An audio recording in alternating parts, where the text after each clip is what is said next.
What if everything you thought you knew about a lost empire was a carefully constructed lie? For centuries, the story of Tartaria has been relegated to the fringes of history, dismissed as a fantasy. But what if the evidence has been staring us in all along, hidden in plain sight? Why would a global empire, a powerhouse of architecture and technology, be systematically erased from our history books? The answer is more shocking than you can imagine. They didn't just bury a city, they buried a truth. Look at the ornate structures from the 1800s, the sheer scale of buildings that, according to our history, shouldn't have been possible. The official narrative asks us to believe that these marvels sprang from nothing. And then there is the mud. Geological surveys and countless city foundations tell a story not of gradual growth, but of a sudden catastrophic event. A great mud flow, encasing entire cities, preserving them like flies in amber. What could have caused such a planet-altering disaster? The implications are terrifying. Our past is a puzzle with missing pieces. We are told these are mere coincidences, that similar styles emerging across continents is just convergent evolution of design. But is it? Or are we looking at the scattered bones of a single, unified culture? Is our timeline of human achievement a complete fabrication? The technology, the architecture, the knowledge, it all points to a source that was deliberately silenced. The question we must ask ourselves now is, who benefits from a forgotten history? If this investigation into the secrets of our world compels you, then do this channel a great favor and tap the like button. It truly helps winds of thought bring you more content that challenges everything you know. The final and perhaps most damning piece of evidence lies not in a library, but in the very ground beneath our feet. And that is a story for next time. The final and perhaps most damning piece of evidence lies not in a library, but in the very ground beneath our feet. And that is a story for next time. But to understand the depth of this deception, we must first rewind the clock. We must travel back to a time before the Great Forgetting, to an age of splendor that modern history refuses to acknowledge. Imagine a world connected not by digital networks, but by a physical lattice of incredible architecture. A global civilization which, for the sake of this narrative, we will call the Tartarian Empire. This was not an empire of conquest in the traditional sense, with swords and soldiers, but an empire of knowledge, of engineering, of a unified understanding of the planet's energies. Their structures were not merely buildings. They were power stations, information hubs, and resonant chambers designed to harmonize with the very frequencies of the Earth itself. The grand cathedrals, the impossibly elaborate train stations, the sprawling asylums and universities built in the 19th century. These were not the products of nascent industrial revolutions. They were the legacy of a far older, far more advanced world, repurposed and explained away by the new powers that rose after the cataclysm. Consider the sheer ubiquity of a specific architectural style. We see it in the grand government buildings of Washington, D.C., the opulent theaters of old Europe, and the mysterious star forts scattered across every continent, from Japan to South Africa to the Americas. The official story calls this a coincidence, a natural evolution of design. But that explanation collapses under the slightest scrutiny. How could isolated cultures, with no known communication, develop not only similar aesthetic principles but near-identical construction techniques for working with megalithic stone? The precision of the joinery, the handling of granite and marble, the use of acoustics and sacred geometry. This points to a shared source, a mother culture whose influence was truly planetary.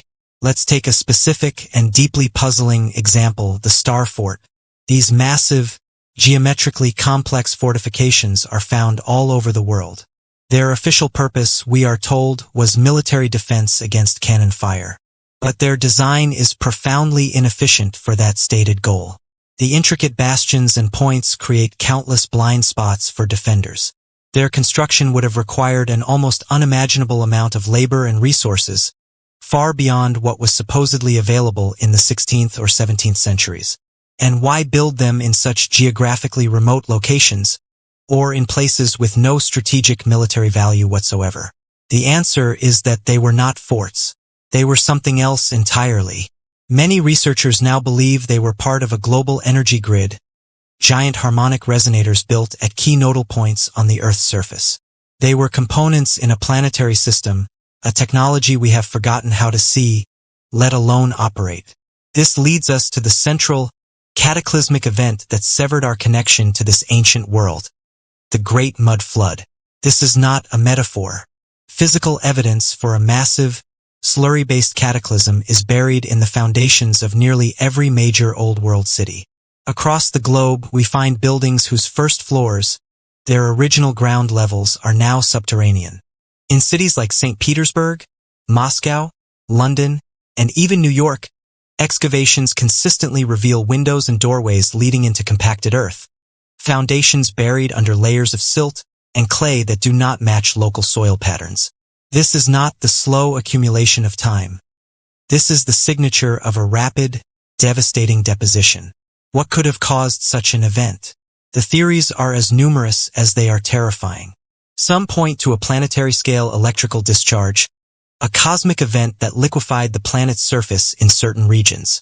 Others suggest a rapid pole shift, which would have caused the oceans to slosh over the continents like water in a spinning bucket.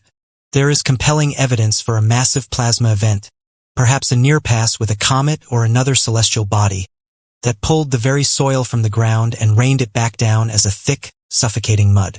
The result was the same, a global reset. Entire cities were entombed. The advanced technology of the previous age was short-circuited, buried, and rendered inoperable. The survivors were thrust into a new dark age, left with only fragments of the old knowledge. Into this power vacuum stepped new institutions. The emerging banking dynasties, the newly centralized religious authorities, and the forerunners of our modern nation-states. They found a world littered with the incomprehensible ruins of a giant race. And they did what all new powers do. They consolidated control. The first step was to claim these magnificent, empty cities as their own. They moved into the upper floors of the mud-buried buildings, claiming them as their original construction. They rewrote history, creating a narrative of linear progress where they were the pinnacle of human achievement.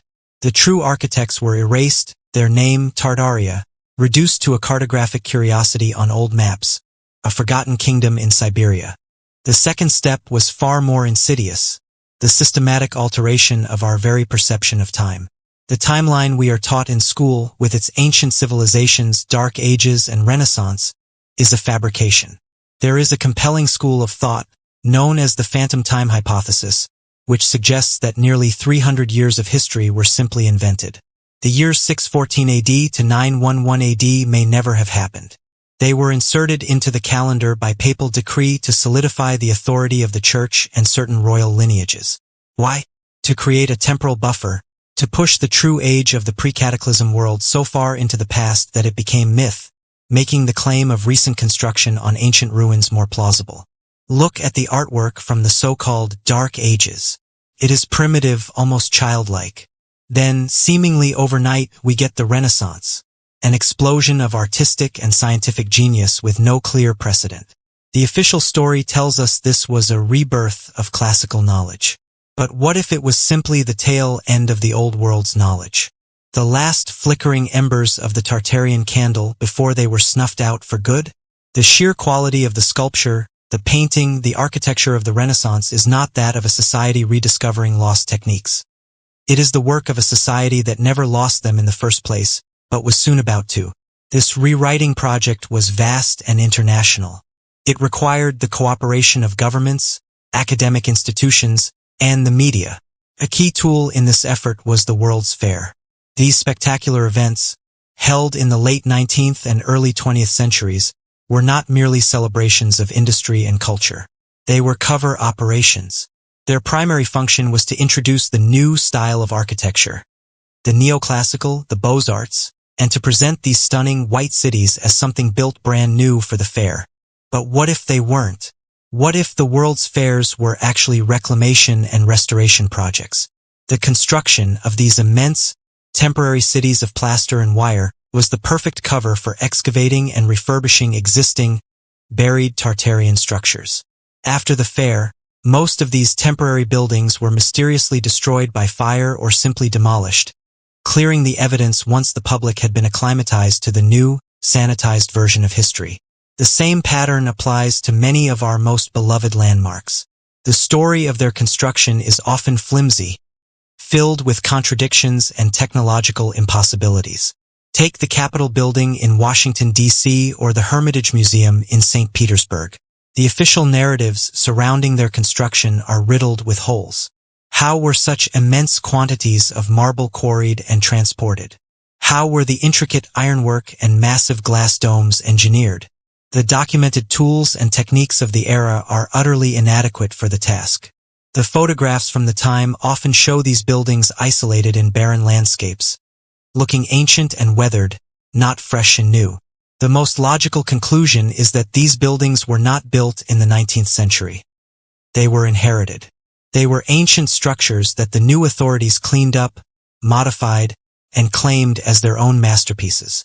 This also explains the pervasive myth of the giants.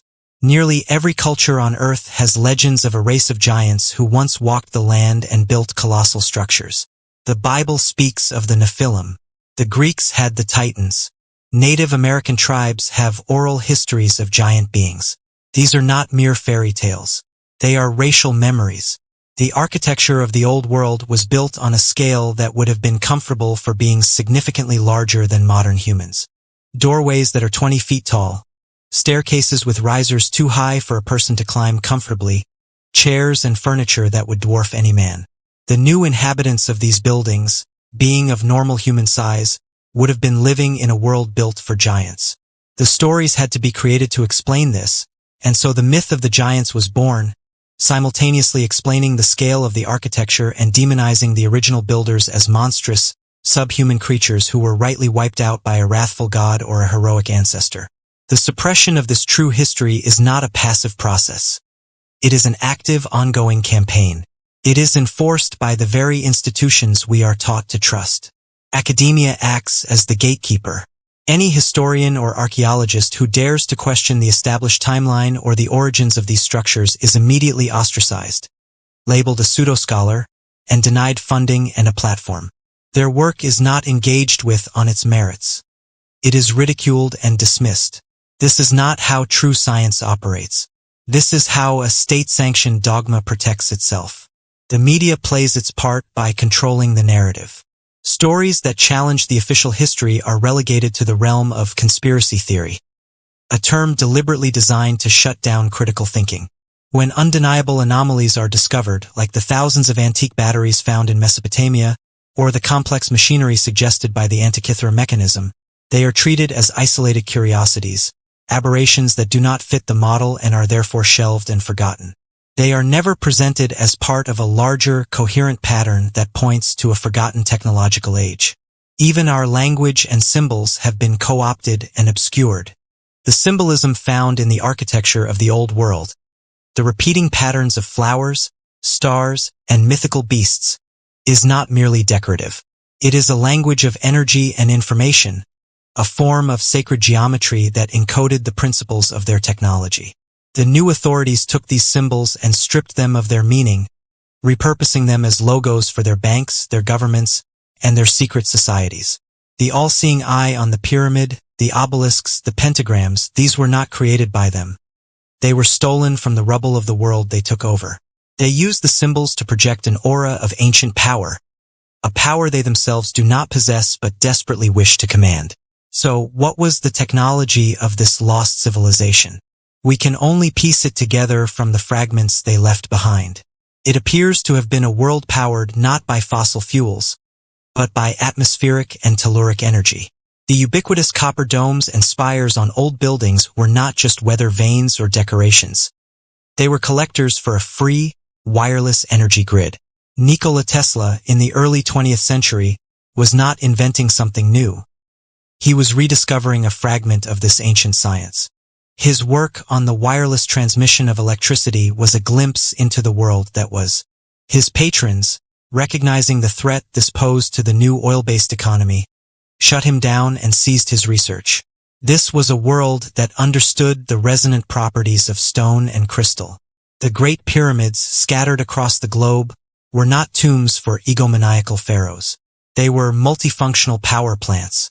Their precise geometry, their alignment with celestial bodies, and their construction from piezoelectric materials like granite allowed them to tap into the Earth's natural vibrations, converting them into usable energy. The symbolism found in the architecture of the Old World, the repeating patterns of flowers, stars, and mythical beasts, is not merely decorative. It is a language of energy and information, a form of sacred geometry that encoded the principles of their technology. The new authorities took these symbols and stripped them of their meaning, repurposing them as logos for their banks, their governments, and their secret societies. The all-seeing eye on the pyramid, the obelisks, the pentagrams, these were not created by them. They were stolen from the rubble of the world they took over. They used the symbols to project an aura of ancient power, a power they themselves do not possess but desperately wish to command. So, what was the technology of this lost civilization? We can only piece it together from the fragments they left behind. It appears to have been a world powered not by fossil fuels, but by atmospheric and telluric energy. The ubiquitous copper domes and spires on old buildings were not just weather vanes or decorations. They were collectors for a free, wireless energy grid. Nikola Tesla, in the early 20th century, was not inventing something new. He was rediscovering a fragment of this ancient science. His work on the wireless transmission of electricity was a glimpse into the world that was. His patrons, recognizing the threat this posed to the new oil-based economy, shut him down and seized his research. This was a world that understood the resonant properties of stone and crystal. The Great Pyramids, scattered across the globe, were not tombs for egomaniacal pharaohs. They were multifunctional power plants. Their precise geometry, their alignment with celestial bodies, and their construction from piezoelectric materials like granite allowed them to tap into the Earth's natural vibrations, converting them into usable energy. The inner chambers, with their specific acoustic properties, may have been used for healing, for consciousness expansion, or for communication across vast distances. The idea that they were built by tens of thousands of slaves dragging stones with ropes is an insult to our intelligence. A childish story designed to hide a truth we are not deemed ready to handle. This leads us to the most profound question of all. What happened to the people? The Tartarians, the giants, the original architects of this global civilization. Where did they go? The evidence suggests a grim fate. The cataclysm, the mud flood, the pole shift, the plasma event would have been devastating, but it may not have been entirely natural. There is a chilling possibility that it was a weapon, a world war fought with technology we can scarcely imagine. A war that literally brought the sky down upon their heads. The survivors, scattered and traumatized, would have been easy prey for the emerging forces. They may have been systematically hunted, enslaved, or bred out of existence. Their history was erased, their cities stolen, and their very existence reduced to the stuff of legend and nursery rhymes. This is not just a story about the past. It is the key to understanding our present and shaping our future. The same forces that orchestrated this great reset are still in power today. They maintain their control through the same methods, by controlling the narrative, by suppressing technology, and by keeping humanity in a state of learned helplessness and historical ignorance. We are taught that we are the pinnacle of evolution, that progress is linear and inevitable. This is a lie designed to make us complacent. We are not at the peak. We are living in the shadow of a fallen age, scrounging amongst the ruins, mistaking the broken pieces of a far greater technology for our own inventions. The energy crisis, the environmental collapse, the political strife, these are not inevitable problems. They are the direct result of us operating on a fractured, incomplete understanding of our world and its history. We are trying to solve 21st century problems with an 18th century mindset, unaware that the solutions were known millennia ago. Free energy, harmonic architecture, a symbiotic relationship with the planet. This was the reality of the old world. We are the primitive ones, burning dead dinosaurs to power our blinking screens, proud of our accomplishments while standing on the shoulders of drowned giants. So what can we do? The first and most important step is to awaken, to question everything we have been taught. Look at the old buildings in your own town. Look at the basements that are partially underground, at the ornate, inexplicable carvings on the facades of the oldest banks and libraries. Ask yourself, does the official story of their construction really make sense? Research the world's fairs. Look at the photographs of the construction and ask if it looks like construction or excavation and restoration.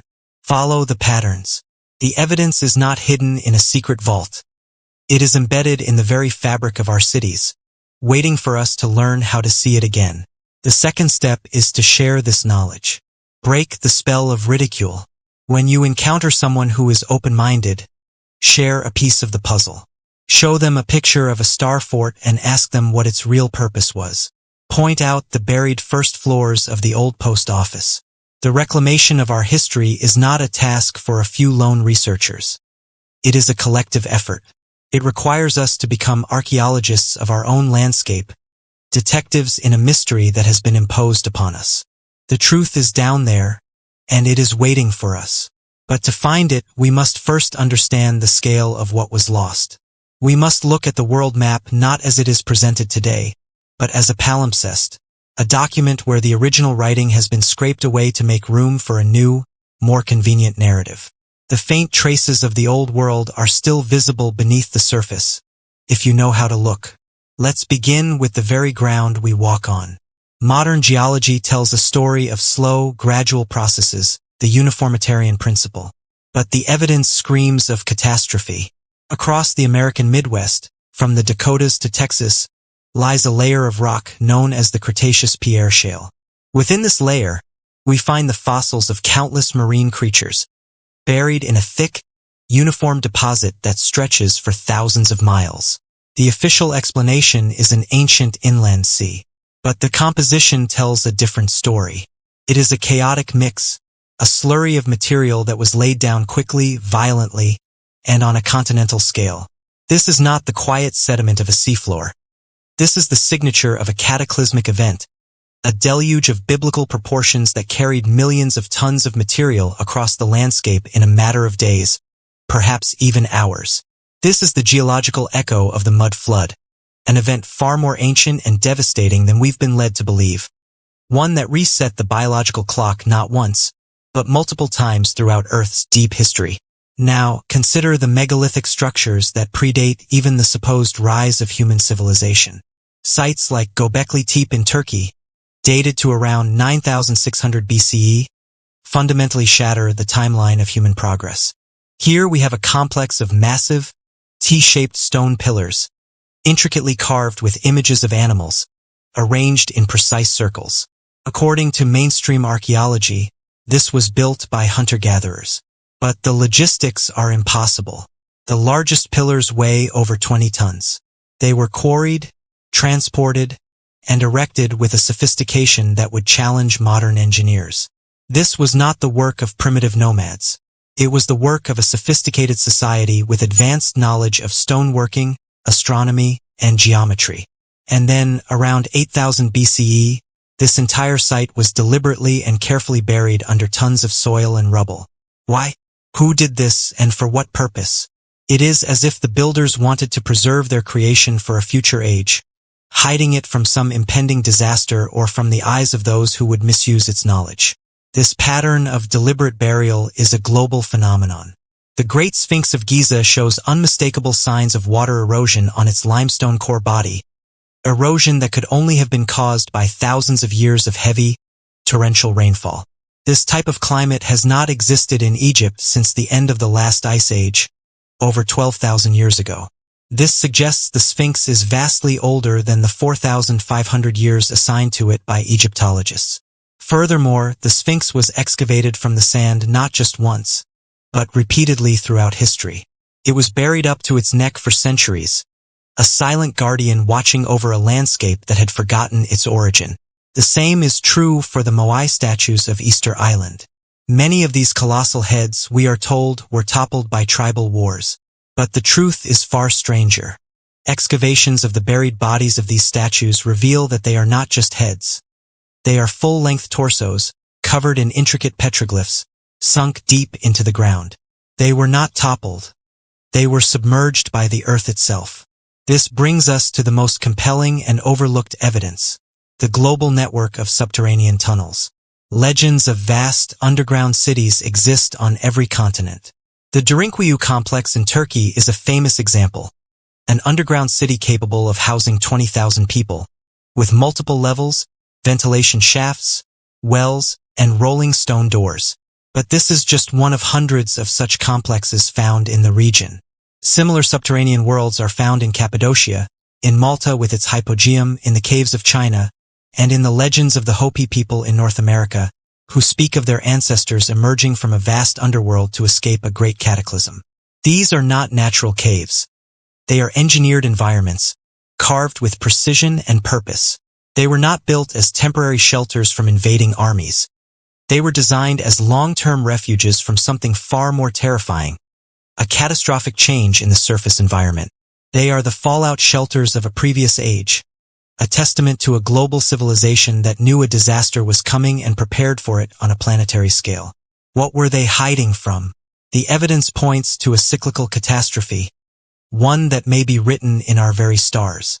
Many ancient cultures, from the Mayans to the Vedic seers of India, spoke of great cycles of time, of ages that end in fire and flood. The Hindu concept of the Yuga cycle describes a descending arc of consciousness and civilization, from a golden age of enlightenment to our current iron age of conflict and ignorance.